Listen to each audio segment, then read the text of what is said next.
These notes get a little bit weird, but I think they'll be really good. It is 11B, using trigonometric models.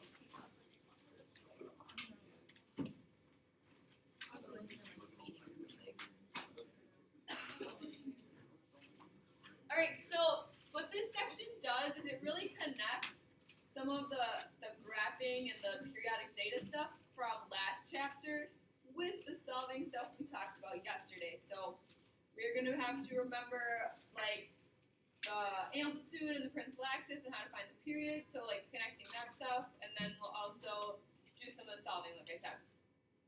And what's kind of nice I think is that the solving we'll be doing is one of those harder ones that I didn't put on yesterday's notes, so if you were confused on yesterday's assignment, hopefully it'll get cleared up through today's notes, like that. Did everyone do a stop box? Everybody got the title? Okay, so what we're going to do is we're going to look at this one example and do a few different things with it.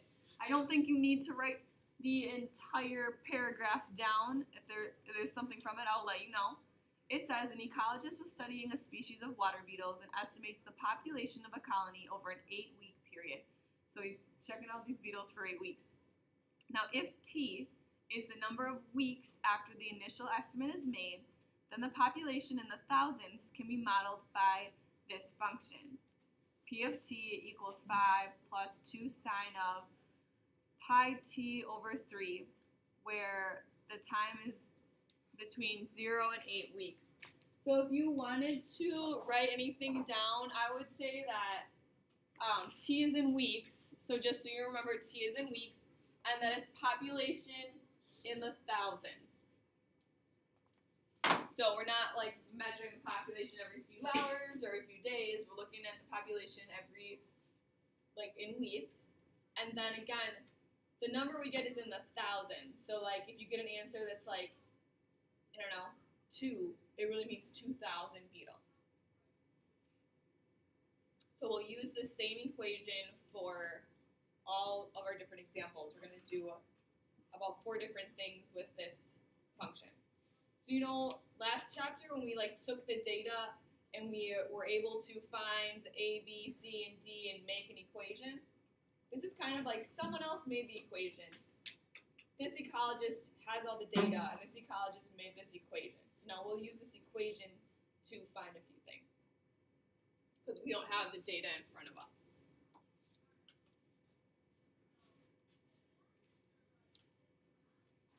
You will need your unit circle for the last example we do. We won't need it just yet. Are you ready?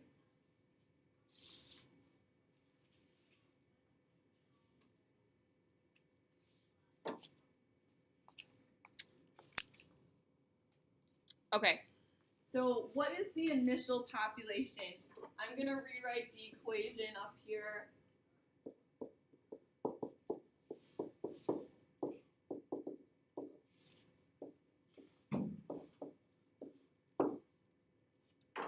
So what's the initial population? Now, we've talked about initial amount and initial population in the past.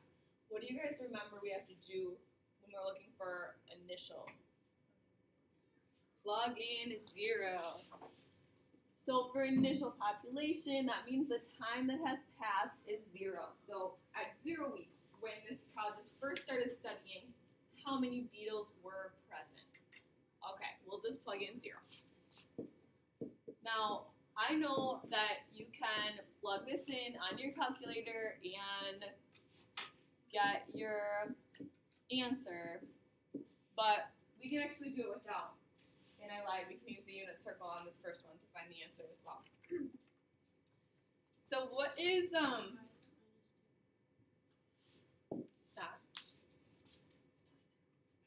Thank you.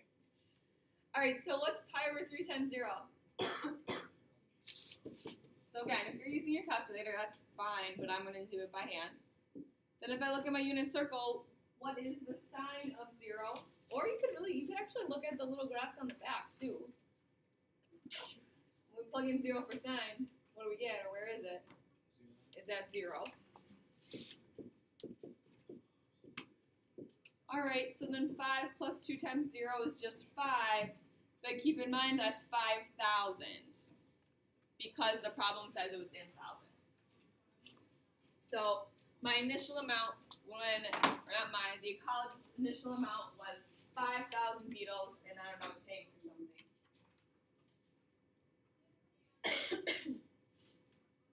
So the next thing we're gonna look at is like, well, what was the biggest population that the ecologist saw in that 8 weeks, and what was the lowest population that the ecologist saw in that 8 weeks? Any questions on this?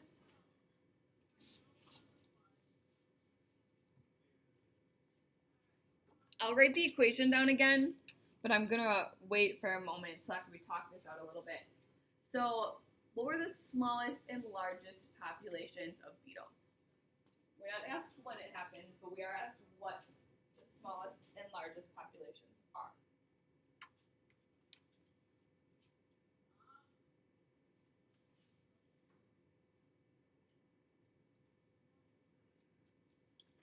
Now, we're using a sine function to model this data, and we know our sine function makes a wave shape, like it's going to. We know it can get stretched out and squeezed in and whatnot, but it's going to be a wave shape.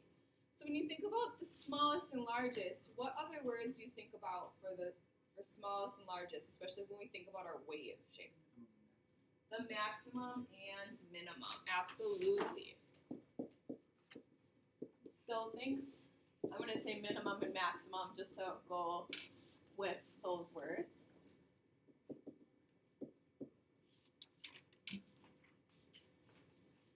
So the minimum and maximum are y values, right? They're y values. So when we think about like how we find a maximum and minimum, there were two different parts of our graph that we had to use. One of the really big ones is, remember, we have to use the amplitude to figure out how high that wave was, right? The other thing, this didn't show up on the test as much as it showed up on the quiz, was that principal axis moves up and down, which also changes our maximum and minimum. So what we're going to do is we'll use the principal axis, which we use that variable d, and the amplitude.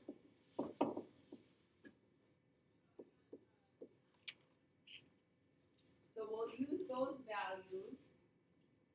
So I'm going to write down the equation, but I'm going to write down the equation slightly different than it was presented, and then I want you guys to think about why I did that.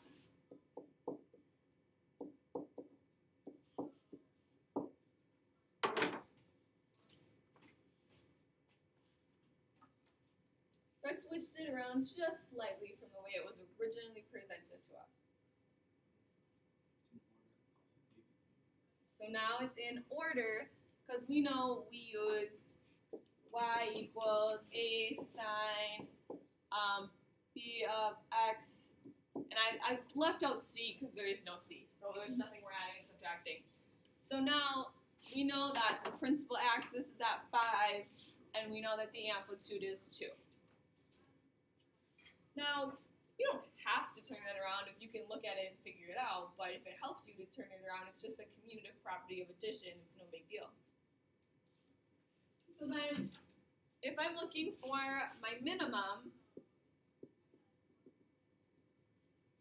it's going to be my principal axis, subtract the amplitude because it's lower than the principal axis. The principal axis is in the middle. Subtract that amplitude. So I would have 5 minus 2, which is 3,000. Again, we are talking about in the thousands. So the minimum number of beetles that the ecologist saw was 3,000. And the maximum then would be that principal axis plus the amplitude. So that would be 7,000. So that was the largest amount, and then the smallest amount was 3,000. So we've done some of that within the graphing, and it's probably easier to see when we're actually graphing it. And if you need to use some technology to like check your answers or something, that's fine. Are there any questions about finding the smallest and largest populations? Okay. I'm going to leave part of my notes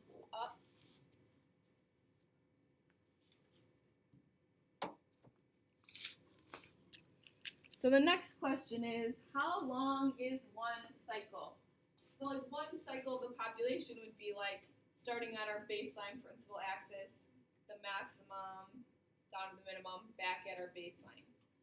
So what's another word for like one cycle, or maybe a more mathematical trig function type word?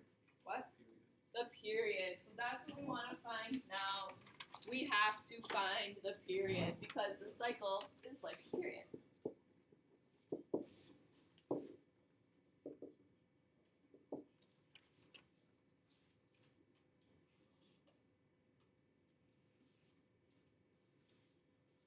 So, how did we find the period for a sine function? What was the little equation? Alright, so period equals 2 pi divided by b. Well, that's why I left this up. We can see that b, because x, we used x, but like this time we're talking about t for time is the input variable. B is pi over 3. So I would have to take 2 pi divided by pi over 3.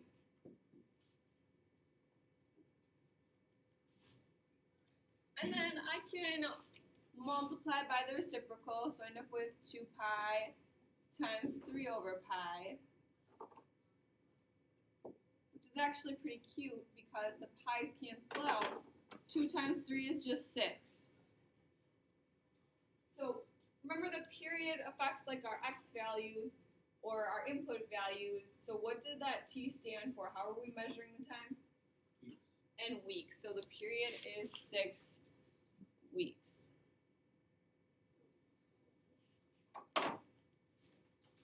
So, we start at 5,000, go up to 7, down to 3, back to 5,000, and that would happen in 6 weeks. And then it would keep going again. The last question is kind of bringing in that solving we did yesterday, and it's probably the most complicated. So are we ready? Okay.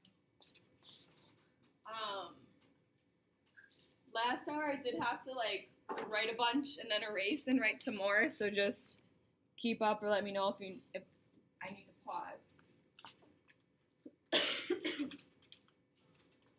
So during which time intervals did the population exceed 6,000?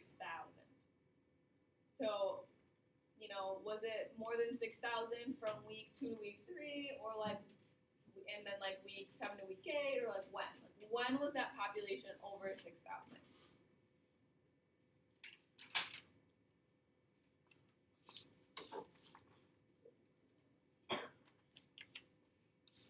So, one of the clues in our question is what time. That means we have to solve for t. Well, we don't actually have like an equation right away. What we do then, we have to find t, but we have to set our equation equal to 6 because that's how we'll be able to figure out, okay, what does t equal when the population equals 6,000? And so I'm just going to write 6 because we already know it's in the 6,000. So it's like 5 plus 2 sine pi over 3t equals 6. So I end up having to get t by itself. That will be like the final thing where I would end up. I would finish my problem by getting t by itself. It's going to have several steps before we get there. But that's what we're doing. What time? Figure out what's t.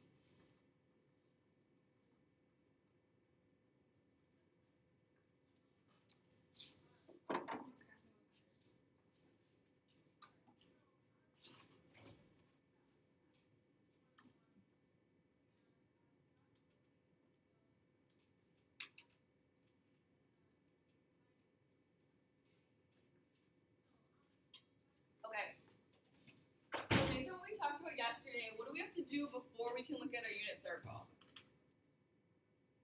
I can't just look at my unit circle right now and look for sine equals 6, plus it's not on there anyways. What was that? Yeah, we got to get sine by itself. So I first have to, minus my 5. So then I've got this.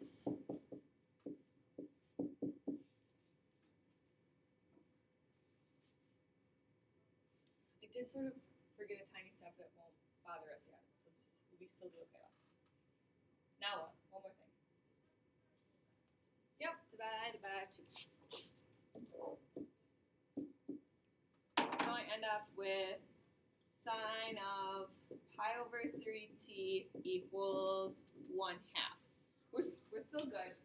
The one thing that I forgot to sort of mention, we did talk about yesterday, we need a domain because I'm not going to find an infinite number of answers and figure out from now until infinity how many times the population was over 6,000. So that domain was actually given to us in the problem where it said that the time was between 0 and 8 weeks. So I probably should have written that down initially, but I just forgot. But that was given to us in the problem. So we're only going to find our answers in that 8 weeks. We're not going to expand it after that. Now, what's really great about this problem is that I kind of talked about this yesterday, but I didn't do an example. When you've got something going on in here, you have to change your period a little bit, or your domain a little bit. So since I'm doing t times pi over 3, I have to times all of these parts by pi over 3.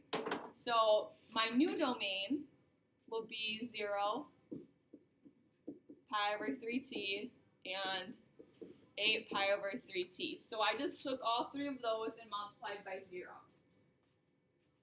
Now sometimes you'll have adding and subtracting problems, which would obviously affect 0, but 0 times anything is still 0.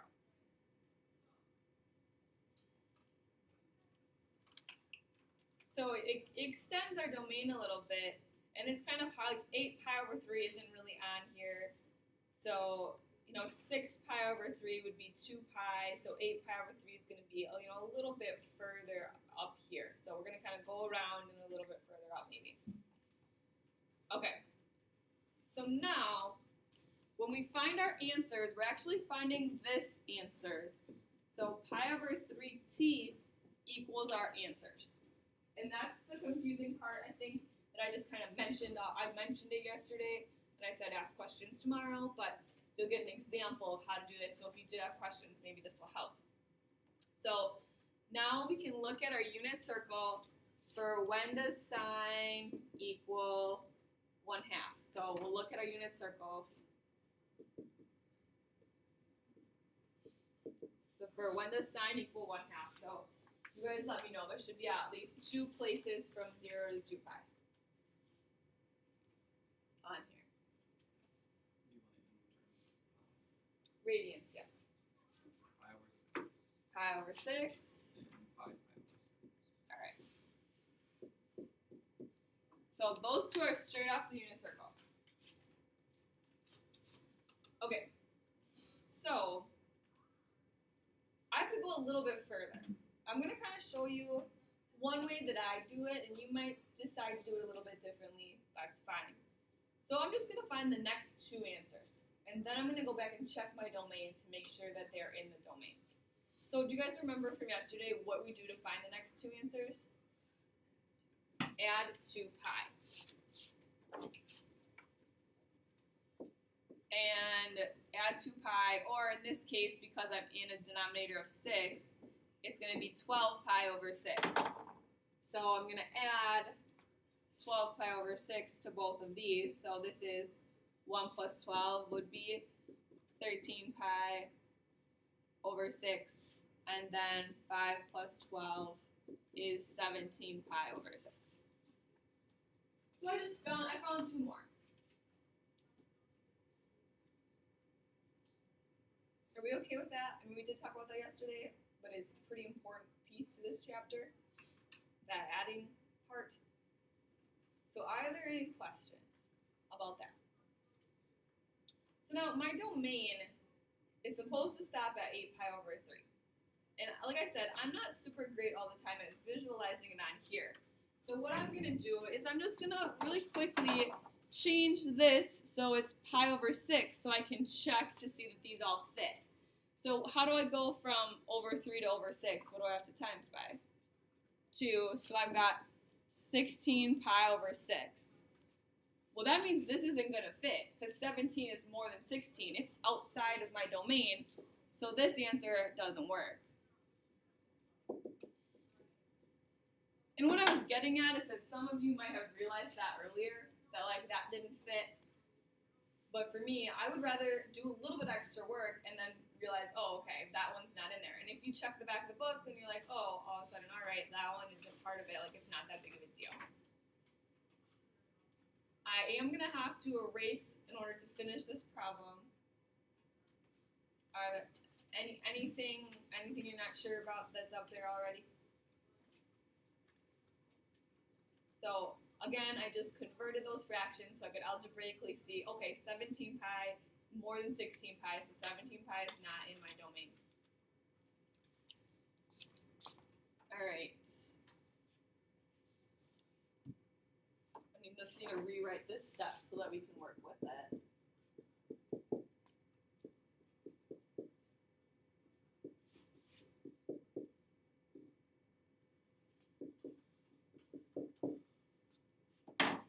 Okay.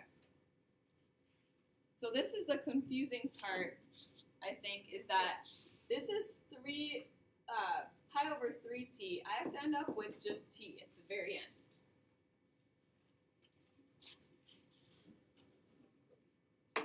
And so I can see of a few different ways to do this.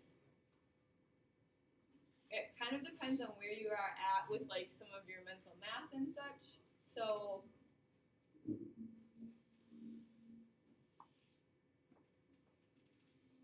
I'm going to show you my way, which is a little bit more mental math, and then I'm going to show you an alternate way. So if like my way is like, nope, can't do it, the alternate way will work for each and every one of you.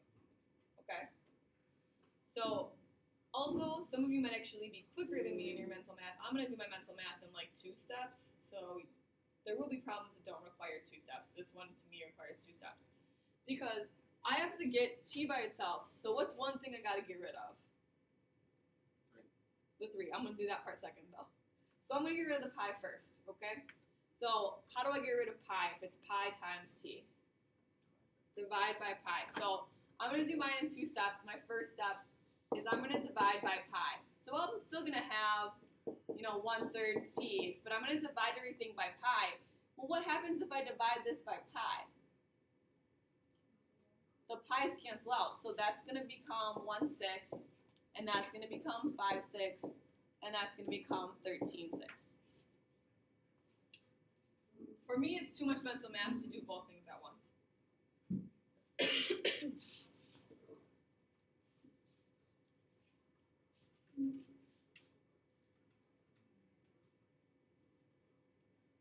And now, how do I get rid of the 1/3? So I can times by 3. Now, this is going to cause a little bit of reducing that needs to happen. Because when I times this by 3, it's just going to go to the numerator. So that's going to be 3/6, and that's going to be 15/6, and that's going to be 39/6. All of those can be reduced. You always reduce, right? I mean, that's something I feel like you've been taught for years.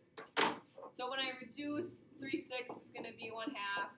And when I reduce 15/6, it's going to be 5/2. And when I reduce 39/6, it's going to be 13/2.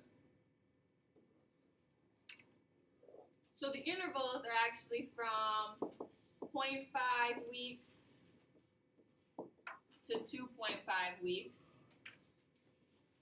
And then from 6.5 weeks until throughout the end of that period. So if you turn that back into like the word problem, that would be one way to like show that interval. I do have to say not every problem has 2 steps, and I can talk about that like in the stat box as well. Now if that was like, nope, not for me, this is an alternate way to do it. I'm going to show it off to the side. So what you can, if this mental math in it was not really for you, what you can do is you can set up different equations for every answer. So in this case, I got 3 answers, so I'm going to need 3 equations. I'm going to have, so this is the alternate way.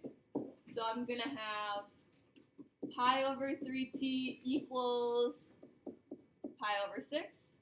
Then pi over 3t equals 5 pi over 6. And 13, I'm sorry, that's going to equal 13. So pi over 3t equals 13 pi over 6. So you can set up an equation for every answer. And then when you go about solving them, so I'm going to times by 3 pi, 5 times by 3 over pi. Well, sure enough, I end up with 3/6, which is 1/2. Same thing, oops, 3 over pi. All right, that cancels out, and I've got 15/6, which is, sure enough, 5/2. So if you can't mental math it, this is like a 1 or 2 step equation. Like, you all can do that. Is that making sense to me? Or to you? It makes sense to me. Does it make sense to you? And so, like, as you are working through it, if you need some help, I can go over all this with you again. But so those are your options, and it's really about what works for you. That's it for the examples. We're going to have a really short stop box and then be done.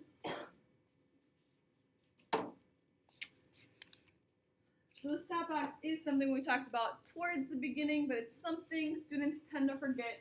What is the time for any problem when we are looking at the initial amount? 0.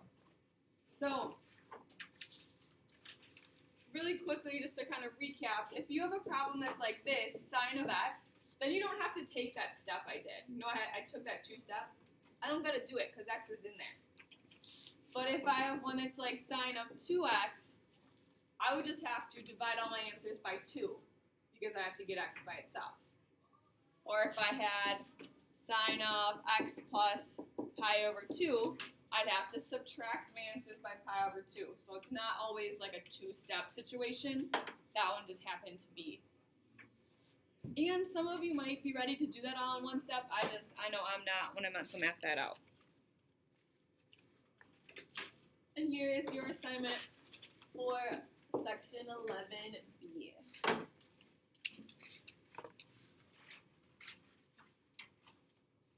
There's still a good like 15 minutes left. Do you guys want me to answer questions from yesterday's assignment at the Alamo, or do you want me to just go individually? It's up to you. Yeah. Sounds like